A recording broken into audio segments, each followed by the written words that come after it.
Lundi 22 janvier 2024, amis internautes de BLTV, bonjour et bienvenue sur Une Minute dans le Monde depuis le studio Ricky à Madougou.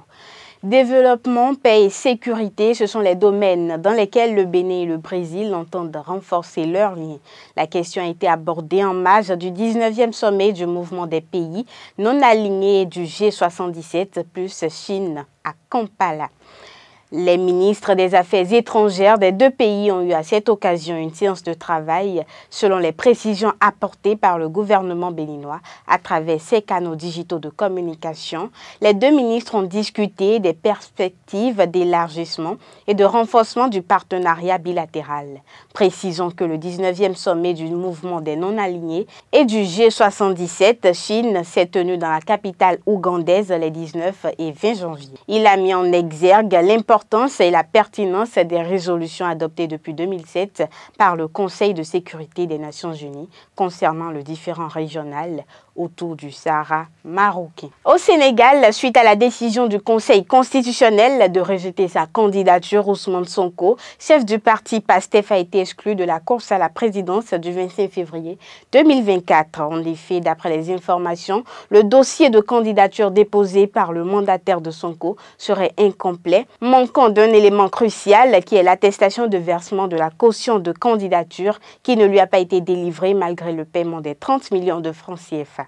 Bien que décevante comme nouvelle, depuis l'annonce de la liste définitive des candidats retenus, Sonko n'a pas encore réagi à son exclusion. Mais Bassirou Diomaye Faye, présenté comme le plan B du camp Sonko, a vu sa candidature validée.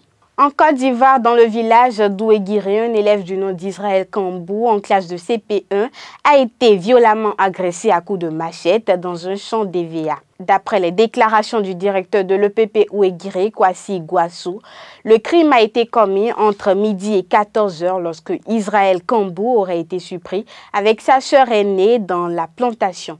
La sœur ayant donc pu s'échapper a alerté les paysans des environs qui ont réagi promptement, parvenant à capturer l'agresseur avant qu'il ne puisse prendre la fuite. Confronté à la colère des habitants d'Ouéguiré, il a été exécuté sur place avant même l'arrivée des autorités. Suite à ce drame, Ernest Doukouo, l'inspecteur de l'enseignement préscolaire et primaire de Tabou, s'est rendu dans le village pour présenter les condoléances du ministère de l'Éducation nationale et de l'alphabétisation aux parents d'élèves et par la même occasion les encourager à laisser les enfants retourner à l'école. Il faut noter que les élèves d'Ouéguiré sont confrontés à des défis majeurs dans le cas où certains doivent parcourir plus de 7 km avant de se rendre dans l'établissement scolaire le plus proche.